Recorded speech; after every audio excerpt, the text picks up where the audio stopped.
start the GPU week with some GPU architectures presentation.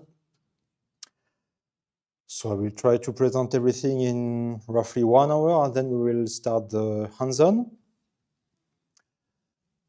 So in terms of architecture, GPU mainly is a lot of memory.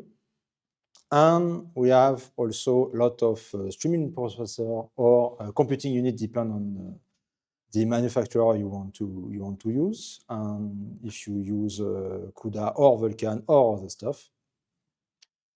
And then we have L2 cache, so it's not L3 but almost.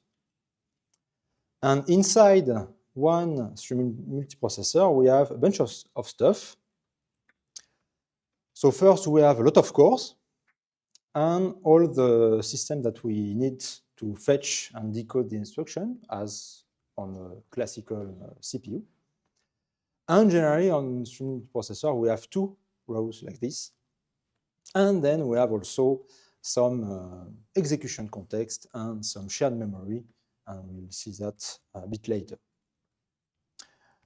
So of course, this is a really simple view of what's inside the streaming processor. It's for the tourist, let's say, and a real one is like this. So here you have a streaming processor for H100, and you see it's already a copy-paste of 4th stuff. And here you recognize L1 instruction cache, so L1I that we have on CPU, L1D here, and then also L0 for each of this part, and the texture stuff that probably Adrien will present to you also a bit later. Sorry? Yeah. What is the difference between the CPU core and the GPU core? We will get to that. Ah, okay, yeah, sorry. We will get to that. So inside one streaming processor and one of these parts, we have a lot of stuff for classic computing. So they are called mainly computing units or CUDA core. So it's my presentation, so I will call them CUDA core, but generally it's computing unit, so classic computing units. And then we have tensor cores for matrix multiplication. And they are really powerful, and you want to use them. So let's talk about tensor core. So the idea is really simple. The idea is to multiply 2 matrices together. So here 4 by 4, I get the greenish matrix. And if I bend them, I got something like this. And by hardware, of course, the hardware is not 3D, but you get the idea. In one step, I do all the multiplications. And in another step, I do all the reduction. It's really, really fast to do some matrix multiplication. And if we are looking at the zoo of the tensor core, we get the V100, FP32, A100, FP16, A100, FP16 compared to H100, FP16, and the same for TensorFloat. And in terms of performances, you can say, okay, CUDA cores are fine because you are flexible. You can do whatever you want. And you still can optimize a lot of stuff, and we'll see that after this session.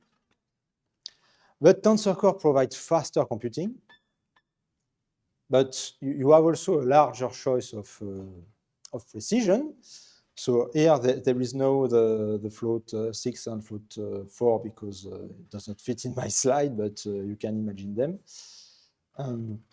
And they also less power. There is less power consumption with this kind of tensor core, but you have to fit your program into a matrix product. Otherwise, you will have a problem. But in fact, that's the goal of the game, to find a way to have a matrix product at the end to do your multiplication and to do your stuff. And it's also faster with sparsity. So if you have sparse matrix, but you don't really know if you want to store them as sparse matrices or not, they are really really efficient with zeros. So you can get up to a speed up of 2 with that. So if I add the FP6 and FP4 of Blackwell, you may notice that besides the fact that we have more than 1 petaflop of TensorFloat 32 on one Blackwell, which is quite enough. You might see something like here in the float 64, and maybe some people around the corner here, or maybe online, maybe will worried about the slicing down here, because you have more powerful hardware in float 32 in Hopper than in Blackwell, apparently. At the end of this presentation, I hope you will learn that it's not apparently, it's more powerful on Blackwell, even if there is less computing unit. But we have time to get through it. And if I put everyone in linear scale, you almost see no more the float 64. So that's also a good point to use the other one if you can. Again, think about Vincent, use the precision that you want, that you need, and not the precision that you want. So I will briefly talk about CUDA, and we will have some hands-on after that. So CUDA is not CUDA C++, as Steven used to say a lot. It's an ecosystem. So you have the tool to develop kernels. So you have CUDA, Q++, you have QClass. And then you have a bunch of libraries, so more than 250 libraries. So I will not list them, all of them now. But you can do some matrix multiplication. You can do tensor, random, fast Fourier transform, a lot of stuff. And you have also thrust. We'll see a bit of thrust also today. And for I/O and computing, you have rapids. So mainly in Python, but not only. So QNumerics or QPyNumerics now with Leggett and QDF if you want to load and store data directly on your GPU. You can also speed up everything with that. And you have Magnum I/O on bottom of everything. So all the weird stuff of I/Os, of optimization, of memory, it's inside Magnum I/O. So if you use Nickel, if you use DirectOrage, if you use Enrichment, everything is in. And we'll use a lot the profiler today, which is Insight, and you will see that it's really efficient. So, to ask the question I had at the very beginning, let's speak about threads. So, on a CPU, once you have a thread, the thread will live on the CPU core and will use the CPU core, basically. And if you ask for vectorization, the thread is capable to use, if it's well done, the full computing power of the core. But you need specific instruction for that. And by default, the problem is, of course, there is no vectorization, so you use a really small part of your core. And it could be quite problematic if you want to do some simulation. On a GPU, it's not totally like that. On a GPU, we have one core, which is really tiny, and a streaming processor is quite close to a CPU core, in fact. And the GPU thread is inside a GPU core, but it's kind of a cell of a vector register. So you have a thread, but it's not really a thread. We'll see that later. But the point here, the good point, the first good point is the hardware is parallel. So you are forced to do some parallel stuff here because of the design. But then you have to be careful, and you will see that also. So in terms of hierarchy, we have the threads. So the threads, it's attached to one core, and the thread will execute the computing kernel. On top of it, we have the warp. So it's linked to the hardware scheduler, so you cannot deal with it. It's like this, and you have to to do what's okay.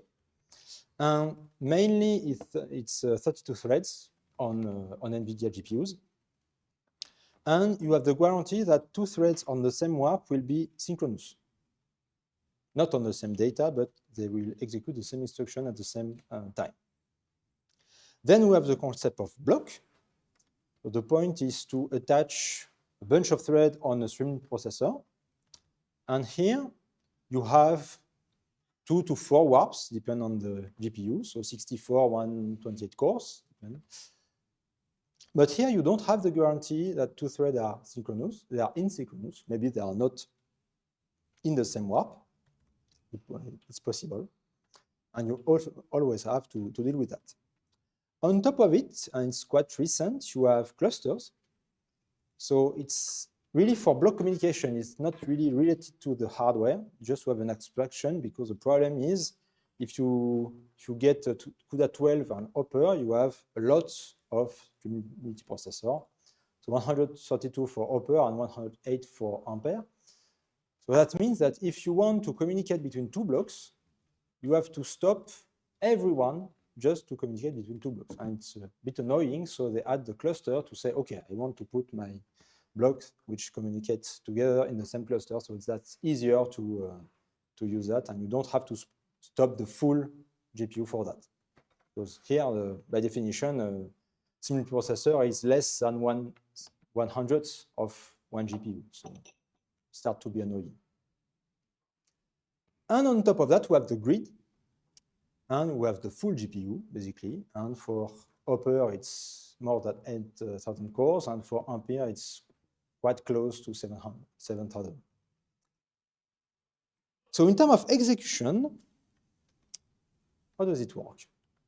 So we have a thread, and a thread does not exist, in fact.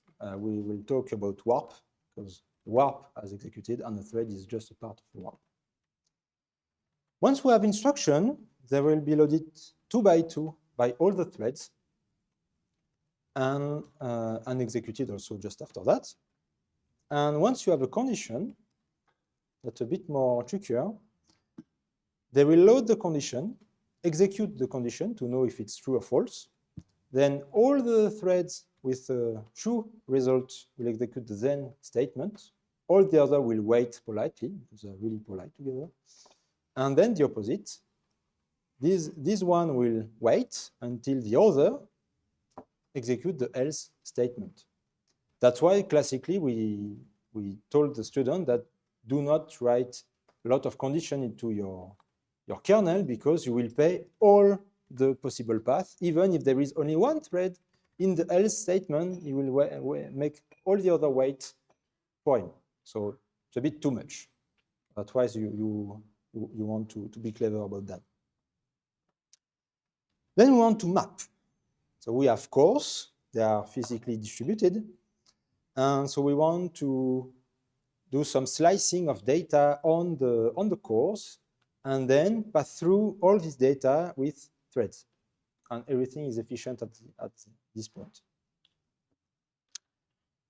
And if we map data to thread correctly, performance will be efficient, and if not, we will have some trouble with that. So in terms of mapping, we have the thread inside on the core, inside the block on a SIMT processor, and the block inside the grid, because we will forget the cluster for now. And it's the full GPU. So to refer to the thread, we get the thread ID. And to refer to a block, we get a block ID. And we have 3 dimensions to be able to treat a 3-dimensional problem if possible, but you will see that there is a lot of things to think about with that. So which size? Which size is the perfect block? Again, it depends, unfortunately.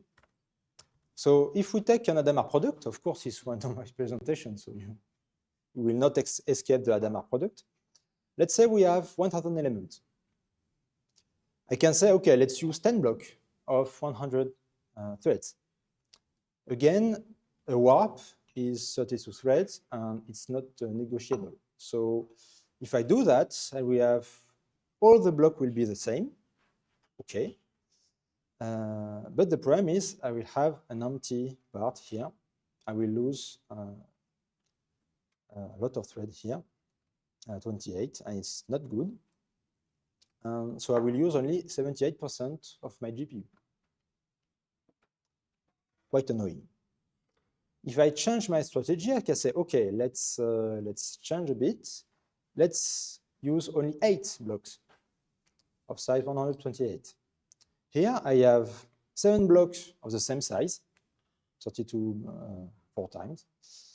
And then I have the last one, because of course 1000 is not a multiple of 32, unfortunately. Math are really bad sometimes.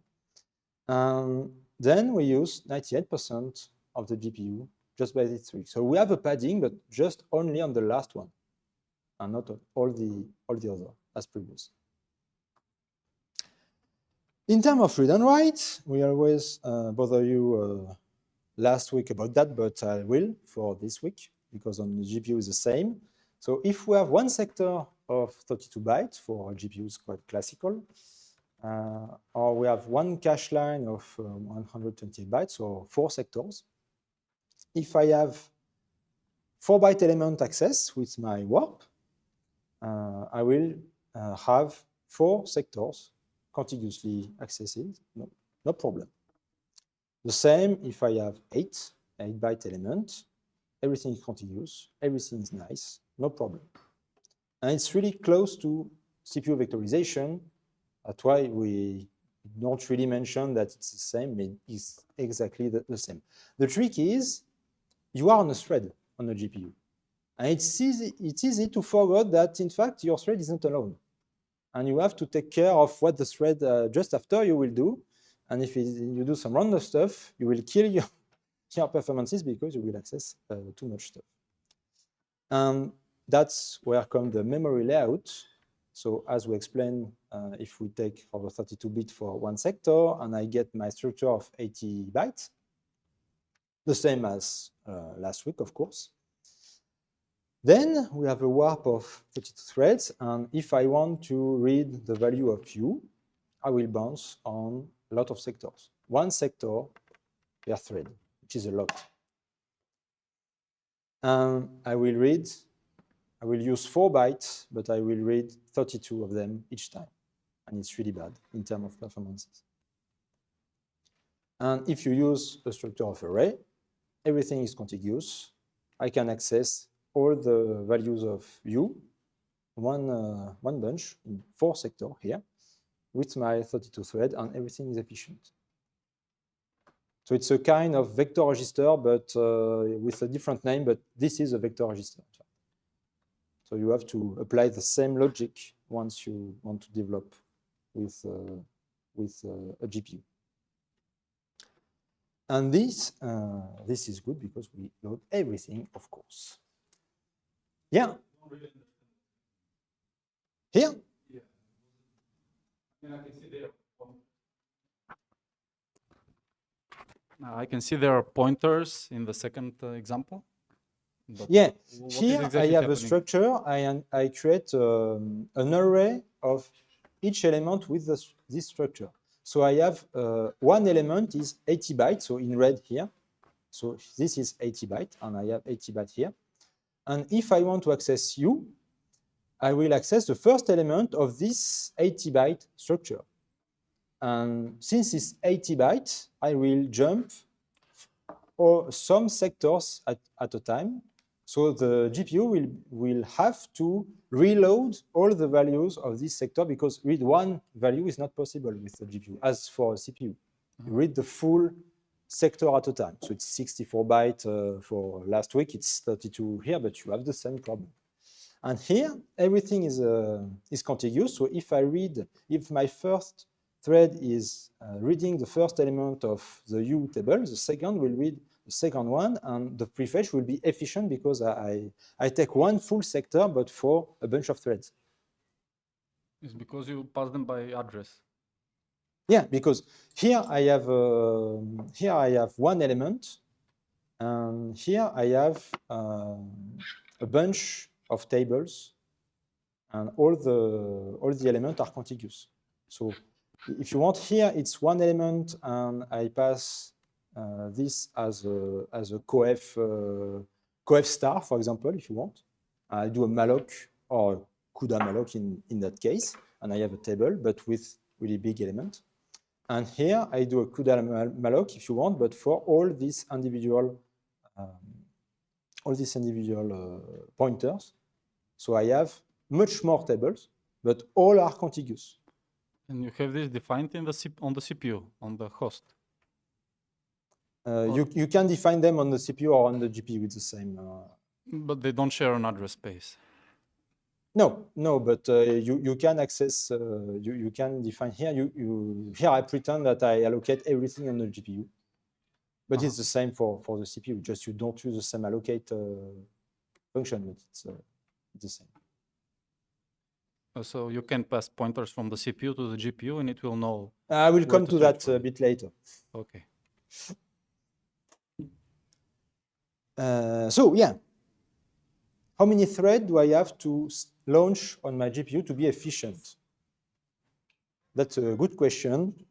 So I did the test with the Grayscott reaction, and I get this on A100, B100, T4, and K80 at the time that we were able to use them.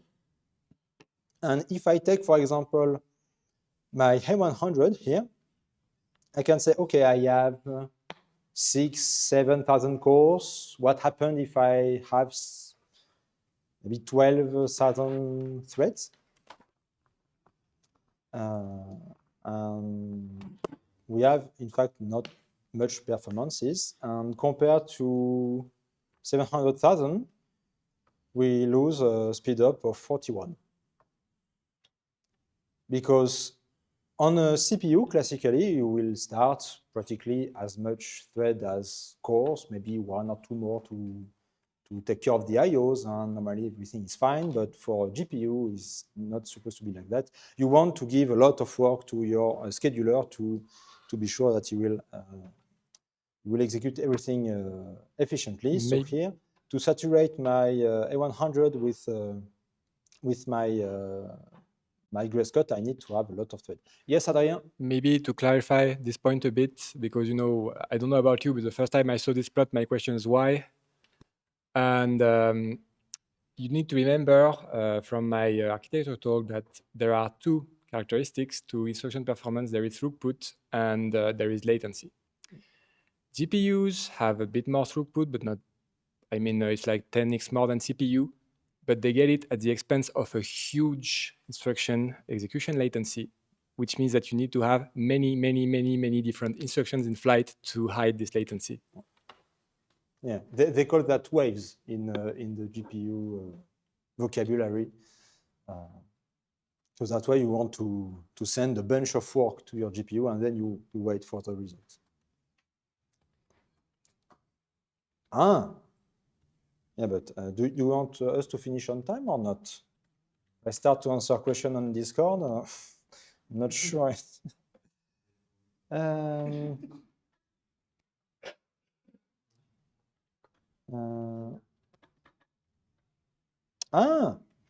We were talking about that with Sébastien not so long ago.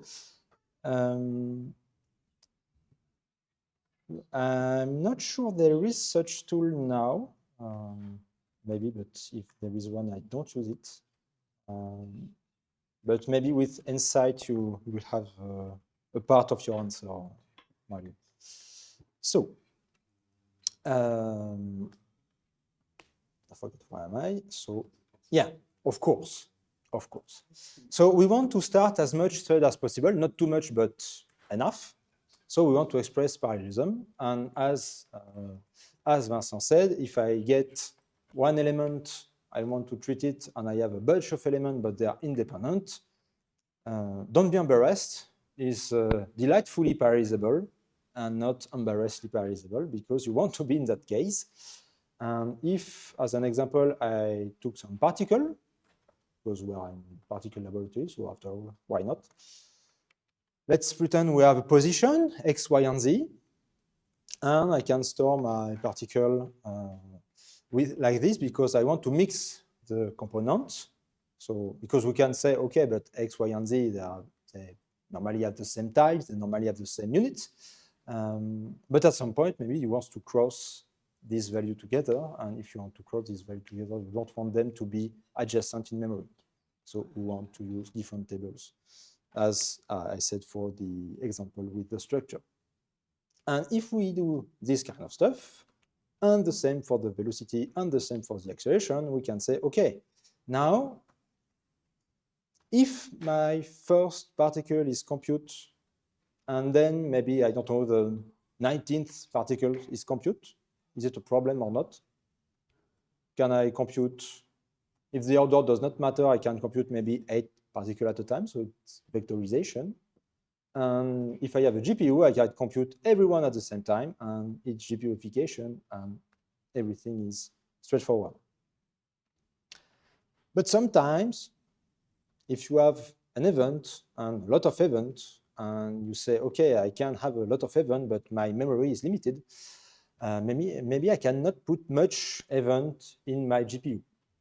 For example, on my laptop, I can put maybe 6,000 events, but I cannot start 6,000 threads. It's not enough to be efficient. So I have to break down my event and say maybe my event come from captor, pixels, for example. And maybe it's still not enough. And maybe I can also break down my pixel and say maybe I have a time response, slices, pulses, waveform. You can call them as you want. Now I can ask myself, or of course I already answered last week, but twice it's better for teaching. So how do I store my tensor now? I answer that by asking myself, okay, what I want to do with my tensor. So the first step will be, let's pretend calibration. So I want to take some voltages and compute them and convert them into number of photon, energy, something like that. Let's pretend it's independent of the ordering. Most of the cases it's not, but let's pretend for this example it is. So I can change the ordering. I have the same best performances possible, no problem. Okay. It's a bit of a tail, but okay. Okay, let's see the second one. The second one is integration. So I want to sum all my images with clever weighting, something like that. So it's a reduction, basically. And if you heard about reduction, think about Adrien and its back dependency. So you want to say, okay, if I want to sum this element to this element, I don't want them to be adjacent in memory. Otherwise, I will have a problem. So naturally, the last axis of my tensor will be this one, the axis of contiguous data. So it's nice for vectorization, even for the integration, and the calibration does not care, so it's okay. And then I want my rows to be not too far in memory, so the second axis will be this one, and the first axis will be this one, of course, on the event. And here I can parallelize on node cluster, GPU, whatever I want. So just to remind you again that computing drives data storage. If you do not care about what you want to do with your data and you want to store them anyway, you will have a problem. Or you are very lucky, but nobody is really lucky on this topic. So you have to check. So let's start with a bit of CUDA. So we have an Adamar product, of course. We start with an Adamar product. So it's an element-wise operation. And if I do my really simple kernel, I assume that all the boundaries are as well defined, because otherwise I will have a condition and it will be big in my slide. So I have a global to say to the compiler, okay, I want this to be executable on the GPU, on the device. I pass my pointer here, so pointer allocated on the GPU. And then I use this trick here. Okay, it's well done. So I get the thread position here. To get, okay, what is my position on X? So there is only X here, but you have Y, you have Z also if you want several dimensional problem. We'll do that on the Grayscale, of course. And then to start the kernel, we have this. So we do some allocation on the GPU. We do also some free on the GPU, to not forget. And if you want to call this kernel many times, of course, you want to be sure to out these two parts of your kernel, to be sure that you just calling the function and not doing a lot of transfer for nothing. Then we do some transfer. So we put our data, we put them onto the GPU with the CUDA and copy. And then we do the same for the results. We take our result back on the GPU. Then we have to struggle a bit to find a nice blocking for the grid and for the block size. So it's quite horrible, and we'll play a lot with that today in the hands-on section. And finally, we can call our kernel, and with this triple chevron here, to call our Adamar product. So this is quite compact, as an example. So if I do that on my laptop, and I ask the system monitor, for example, of NVIDIA, it will tell me, okay, you have a lot of elements, you use 100% of your GPU. Nice. If I use a bit less, it will say to me 97%. Not so bad, but okay. Here it's 60%.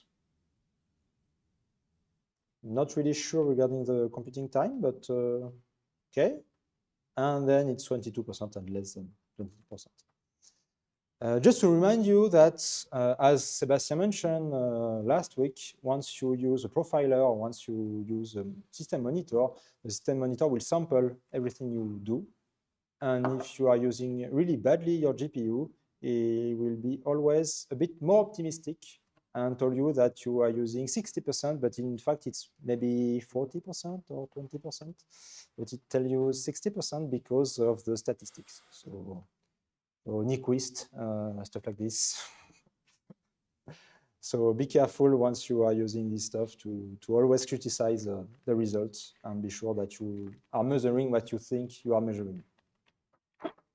Maybe to bump on this, basically system monitors tell you about utilization, not good utilization.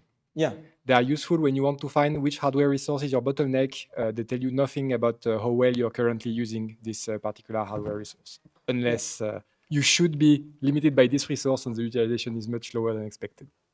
It's a kind of you are taking a taxi and you are only one in the taxi, and so you are using the taxi at 100%, but you are alone, so it's not really efficient.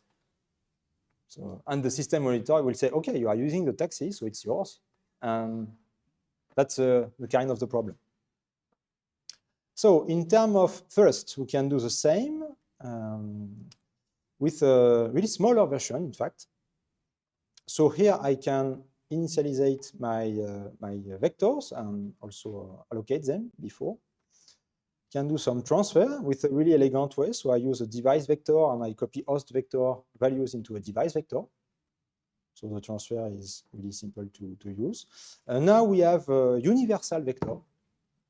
So normally it should understand by itself what to do. So if you are calling the values on the device, you will say, okay, I want to move the value in the device, and do the opposite if you want to call another kernel.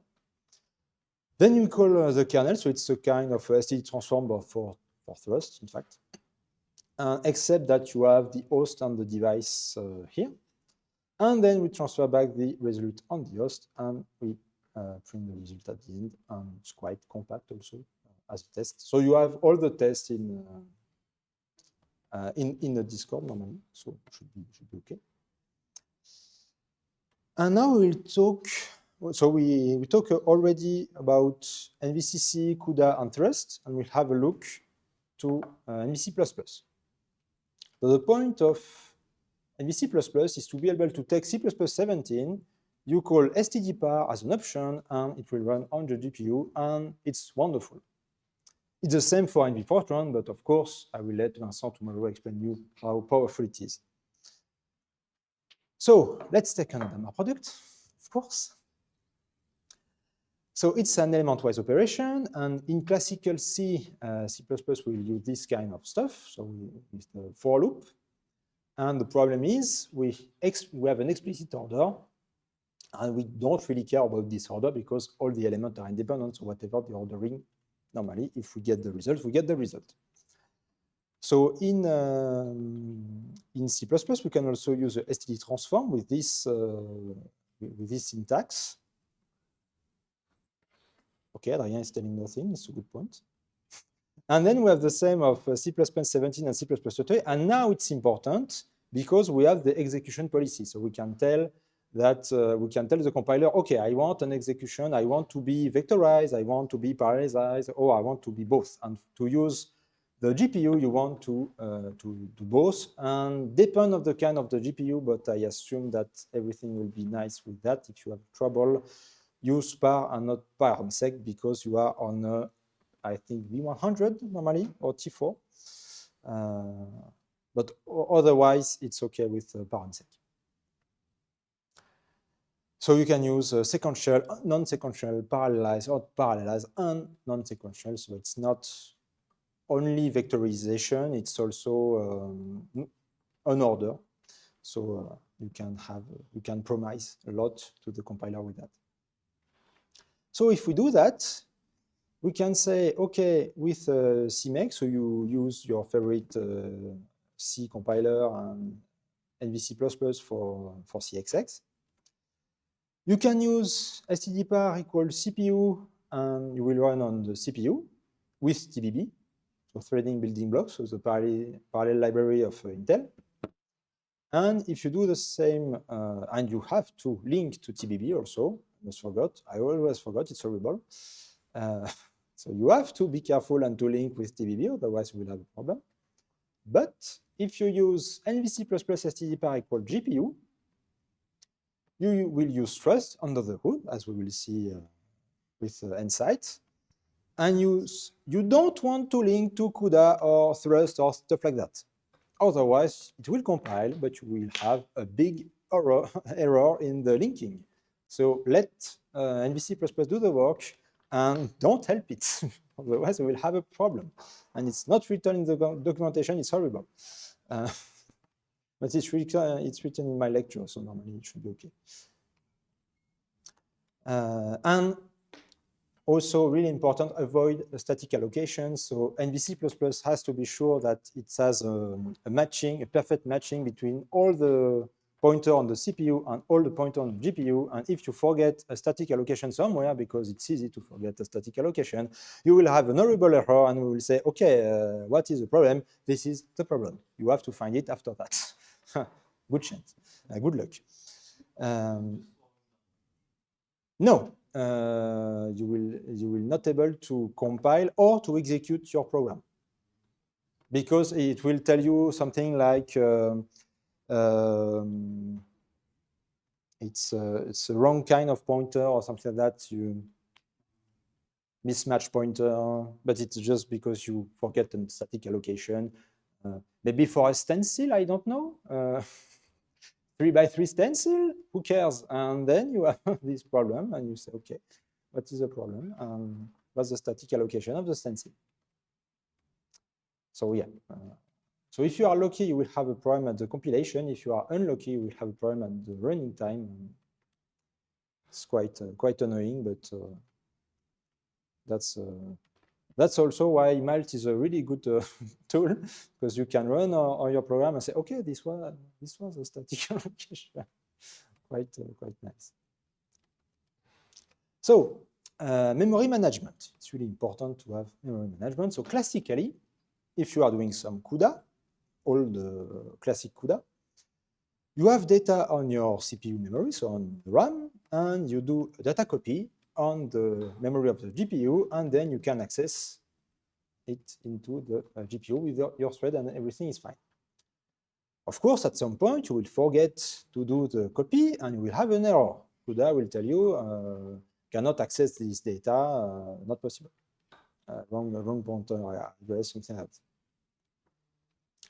Now, since 2020, so a while now, but since 2020 and the new version of NVC++ and NV Fortran, there is a concept of unified memory. And the point is, if I have some data on my RAM and I try to access them into the GPU, there will be an error, but the driver will catch the error and say, oh, I will do the transfer for you. And there is no more error.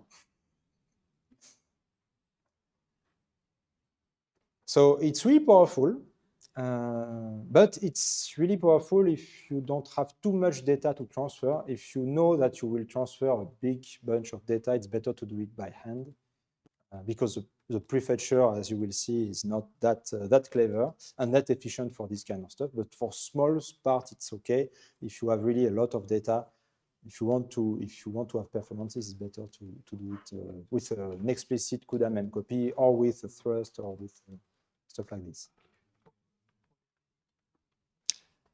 And here, if I take my Adamar product, you will see that I have a lot of stuff here. If I zoom, I will get my page fault host to device transfer. So the driver is telling me, oh, there is a problem here. And then the speculative prefetch. So the driver will guess and say, okay, maybe on this data, I will transfer this data automatically. That's why generally you will see also in all the insights that we will do, that the first kernel in that case is really long because you have the cost of all the data transfer and then everything is really fast. And here you recognize thrust, of course, because thrust is under the hood in the backend of NBC++. So it's normal to have this thrust. The problem maybe is now you don't really know what you are doing. Now the view is more gentle, so we'll see that also during the end. So I was talking a lot about dyadic, triadic, with, yeah? Is there a penalty? Yeah, there is a penalty here for the transfer, specifically if you want to transfer a lot of data. If you don't have much data to transfer, it's okay. It depends on the problem, of course, but normally, yeah, if you want to transfer several megabytes or whatever, it's okay. If you want to transfer gigabytes or tens of gigabytes, it's better to do it yourself. It's a helper, but it does not everything. But if it's the first part of your program and you are using it a lot of time after that, it's not a problem. Depend on, here we have really small computing time, so it would be a lot. We'll see that after that. So I was talking about triadic since the beginning of this talk. So something like V equals X plus Y, 3 operand and 1 operator. And if I have a quadratic operation to perform, so X plus Y times Z, for example, I have a problem. So in classic C++, it's easy. You can do a for loop. Everything is fine. No problem. In C++ 17 and 20, I can use a vector of index. So it's not really elegant, but it's really powerful. And the point with that is we have to use std vectors to be sure that NVC++ is happy. And it's really efficient on a GPU. We need an extra table, so it's not that elegant. But this is a kind of a transition, so I assume it's okay. And the point is, it's really close to CUDA kernel. So if you are used to program in CUDA kernel and you want to use NVC++, you have a table of index, and you can use them as reduce the block X, Y, Z, and grid X, Y, Z, and thread also to get your thread and your data. So normally, it's quite simple to do the transfer of knowledge. It's called CPU code. Both, yeah. It's CPU code if you compile with stdpar equal CPU, and it's GPU code if you compile with stdpar equal GPU with NVC++. We'll practice that in. Oh, that was it's a bad idea to answer a question during the talk. I'm pretty sure I'm late, but that's your fault. So let's pretend it's okay. Okay, if I do that in thrust, so it's a bit verbosy, but you can hide that in some type def. So you have to define the type, the iterator, and the tuple because it's a special tuple. In fact, quite close to what Joel presented to you this morning. And then we can have the zip iterator here. So I do my zip iterator of all the beginning of my vectors and all the end of my vectors, and I do my thrust transform with my zip iterator, and I can unwrap my tuple and get my values and do my computing. And it's really efficient. So my thrust transform, and that's it. We can do that in another way in C++23 with a Cartesian product and iota view. So the idea is to have a view, so you don't need to allocate data, and you do a Cartesian product between the view that you want on one axis and on another axis. You can mimic that way the block X and Y you can have in CUDA, for example. And you can have multidimensional index also in the view, so it's quite nice. And you don't have allocation. And it's nice to do some broadcasting, but you can do also that for other stuff. But for broadcasting, we have another stuff, which is the join and the repeat. So you repeat vec_b infinitely, and then you do a join to have only, one vector and not a vector of vector.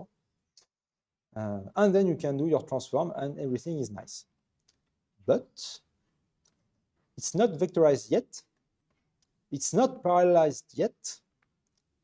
And there's only GCC 13 for now, which is capable to compile that. Maybe the 14, but I'm not much confident about the performances. So it's a bit too soon to use this kind of stuff. So I prefer to use Thrust to wait a bit. In fact, I'm not that late, maybe. So in terms of CUDA, we can step up a bit also. Specifically, if classically you can launch some kernel, and you will have an execution, but you will have a time to launch your kernel every time. So you launch your kernel, the kernel is launched, and then you send back the result, and you go straightforward here. And it can be quite annoying. With the same graph here, I create my graph, I launch on my kernel, and then I have my result. And it's really powerful, especially if you have really small kernels. Because you want to cut your problem to be sure that you know what you want to do, and you can do some unit testing with that also. But at some point, it costs a lot to start a really small kernel, so you can bunch them together, and so you can use that. And of course, it's a graph. So you can have concurrency in your graph, and you can say, okay, I can start kernel in parallel. So it's not that trivial, but we will see that in the end. So you can express more parallelism because, for example, you have B and C, but you cannot use as many threads as you wanted because your program is really small, and you can use them both on the GPU at the same time. It's possible. But it's not the end because we have some updates. Last year we had some updates, and there is a problem if you use iterative algorithm because you will say, okay, I do my execution of my graph on my GPU, but I do my while loop on my CPU, and that's annoying because every time I'll do this kind of stuff. So I start a graph, so it's better, but I still have to go down on my CPU. It's really annoying. And now we can have a while inside the CUDA graph. And you can have also condition, but here we will focus on the while for now. So you can have this kind of stuff, this kind of execution. I have a graph with an iterative computation, and I launch everything on my GPU, and I wait. And hopefully I get a result at the end. And it's not the end yet. So you have the while, and inside an element, you can have a condition and another graph, and you can have also another graph inside one graph with some while node. So it's really nice once you see that in a slide. It's horrible to program. I prefer to tell you right now, but it's really powerful. I will see that also if we have time, maybe during the end.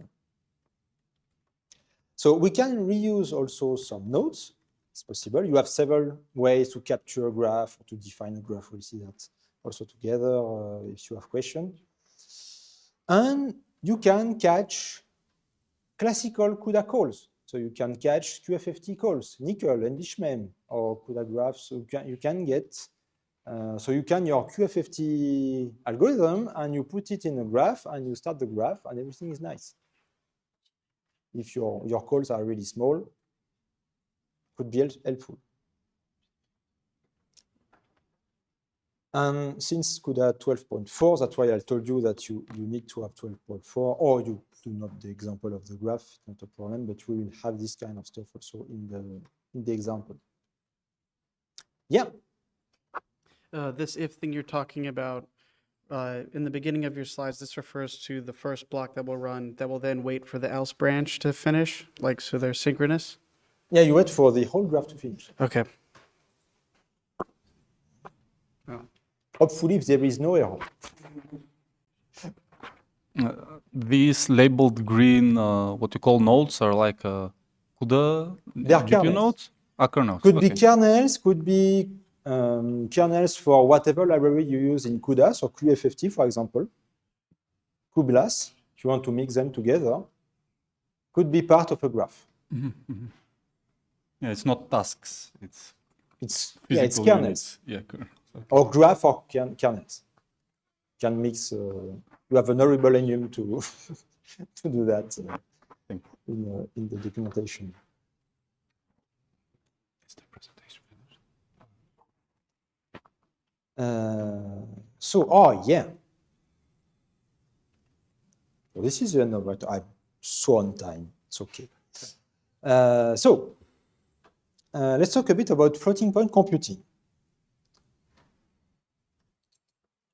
So if you take a float 32, you have a sign, a mantissa, and an exponent, and you do this formula to know what you are doing.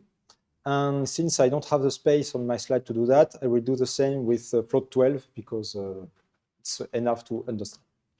So let's say that I want to do an operation with these two values. So the problem is the exponents are different. So exponent of B has to match the exponent of A. So I have to change B and to change the exponent and to move the data into the mantissa to be sure that the exponents are okay. And sometimes you have an accident and you lose some precision. That's a bit annoying. And once you are using, and then you can perform the operation. And once your operation is done, you have to normalize your mantissa again and to change the exponent by respect to the mantissa to have something nice. Otherwise, you will have the normal and person will complain on Intel, of course. So we have a bunch of tensor core in the family now. And I'm pretty sure that everyone asked this question to himself. I understand the float 64, TensorFloat, float 32, float 8, TensorFloat. Okay, why not? But who do not care about int? Yeah. Why do we have int to do some big matrix multiplication? What's the point? Who is using that? Please. I'm pretty sure now you will start to use them. Crypto. No. Not crypto. Not crypto. That's a good point, but not crypto. That's a good guess, speaking of tensor computation. Let's do some emulation of computation. So if you have a polynomial, and you say, okay, I have my coefficient, I have k, 0, 1, 2, and I have my coefficient A, and I have the same for B. I can say, okay, if I want to multiply my polynomial, I will get something like this. And if I do it graphically, I will have my A times B, and we'll get a tensor product. I can do the same for the coefficient. and I have my tensor product for my coefficient, and then I can perform a dot product of the two and get my result. That's trivial. But if I do the same with brain float 16, and I say, okay, let's pretend the float 32 is 3 brain float 16 with coefficient. That's it. You're right, Vincent. That's it. So I have coefficient 2 power of 0, minus 8, and minus 16, and I decompose one float into 3 brain float 16. So you see me come. I do A times B. I have 2 tensor products. I do the same for the coefficient. And then I have this matrix, which I know at the very beginning because it's the decomposition matrix at the first time. And then I do a dot product. And then you have to think about Vincent again, because you know that to keep as much as precision as possible, you want an ascending sum at this point. And you do your ascending sum on your dot product, and you get your result back in float 32. And of course, we don't care about multiplying float. We want matrix multiplication. And matrix multiplication, if we do that, we have a 4x4 matrix in float 32. We have our matrix of coefficient. Then we use CUDA course, what they call slicing, to transform all the values in brain float 16. And then we do the same for the matrix B on the CUDA course. Then we have big matrices, so it's nice to use them on tensor cores. And finally, we can use this really big tensor cores brain float 16 that we have on A100 or A500 or Blackwell 100 also. And then we unslice, so we do our ascending sum with CUDA cores, and we get our result back. And in terms of performance, they achieve 2.4 speed up compared to classical float 32 computation. So that was a presentation of the GTC 2025. And so here it's a weather simulation, and you see the resolution in kilometer here, so 25 and 2.5 kilometer resolution. And the point is, in some cases, it's more precise to use this emulation. So here you have the resolution of basically the error. So you want to be close to 0, and the distribution is more peaked, and it's more precise in that case. And of course, you will tell me, okay, but I don't want to do some computing in float 32. And you see me come. Of course, you see me come. Let's do that with float 64. Why not? So in float 64, it's a bit different. We will not use float to emulate float. We'll use integer, the int 8 that nobody cares about because nobody wants to compute with int 8. So with to emulate float 64, so it's a 52-bit mantissa, we can use 5, 6, 7, 8, 9, int 8, depending on the problem. That's first good point. You can choose what you want. And we do the same. And so let's use 7, because it's the median of this example. So it's kind of emulating a 56-bit mantissa float, not really 64 now, because it's a bit more. We do the slicing on the CUDA cores, on the two. Then we do the product in the tensor cores. And we use this really big int 8 that we have on Ampere and Hopper and Blackwell. And then we go back, we unslice everything, and we get a result back in float 64. The other point is, I told you that once I compute with a floating point, I have to be careful about the exponent and normalize the mantissa. We don't care in an integer computation. It's much faster also.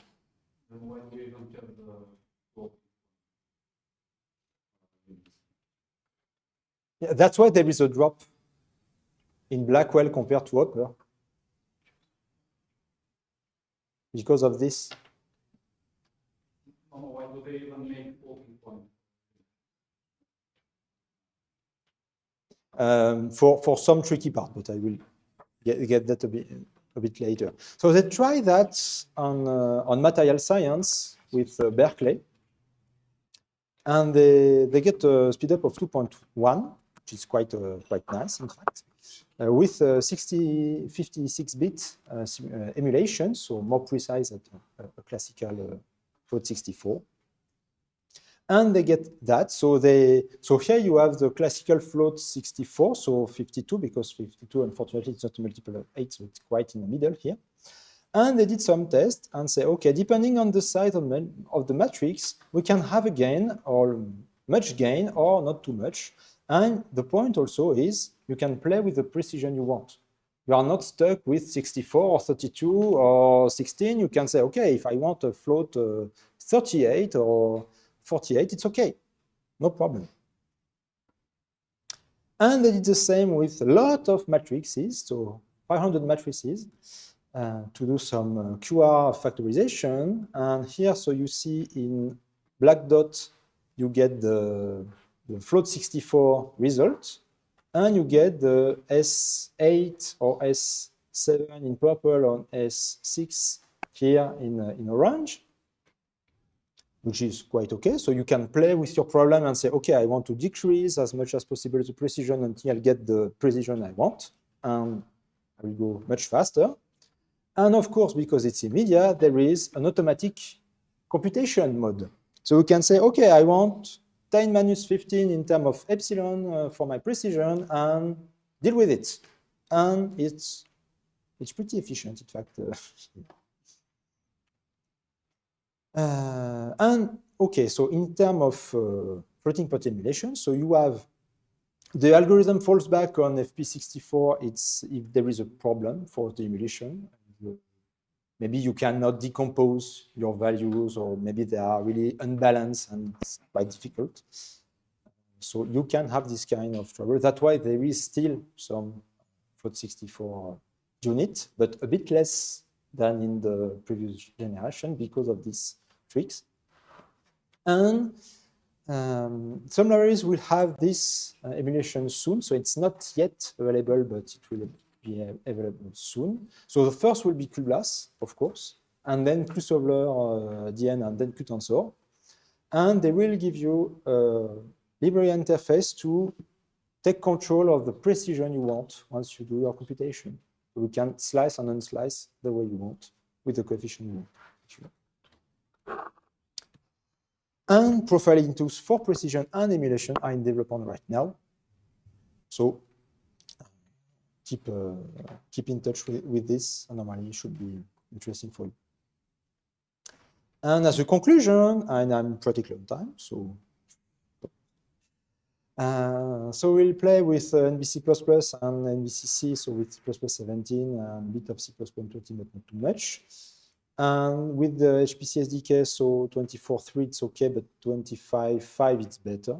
It's the last one if you can get it. So no explicit linking if you want to do some computing with NVC++.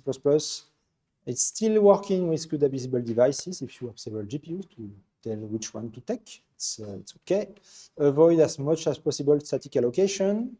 And unfortunately, now we cannot use much K80 because of the driver, because of the time. But if you want to be able to use them, keep sure that you keep the binary. And that's it. Thanks for your attention.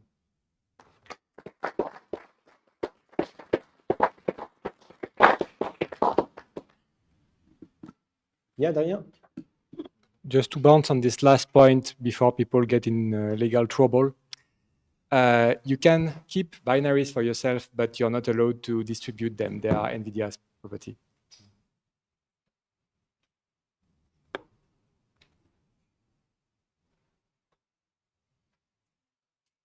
Okay.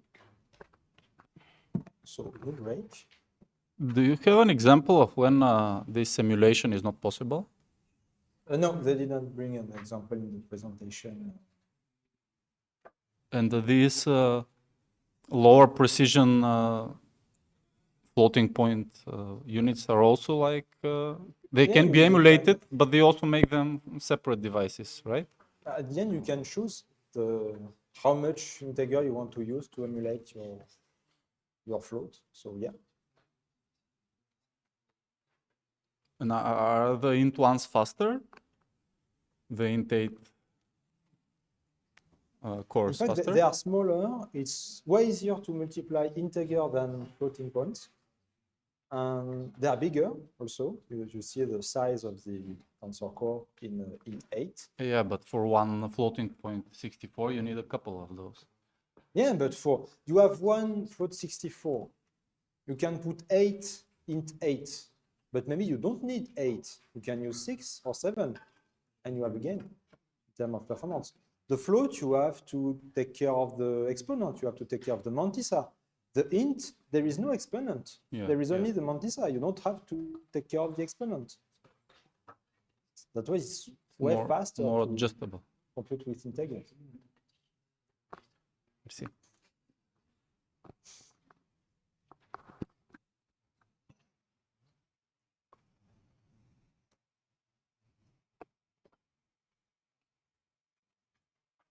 Can I ask one question? Yeah. So is it always automatically selected if you have a matrix, if it gets calculated on the tensor core or on some of the CUDA cores, or is every matrix calculated on the tensor cores? If you are, it's a good question. Normally, if you are using cuBLAS, everything is on the tensor core. Okay. If you want to do it by yourself, it's horrible, so use cuBLAS.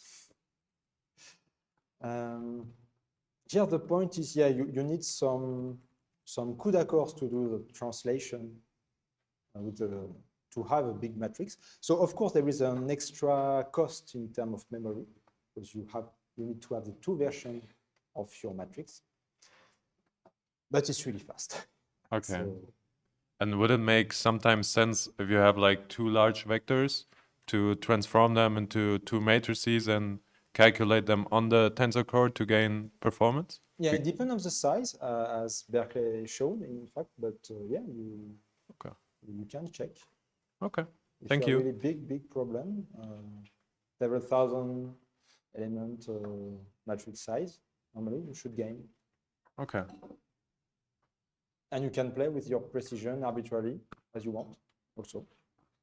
So to check if your problem is stable or not stable, it's also a good point.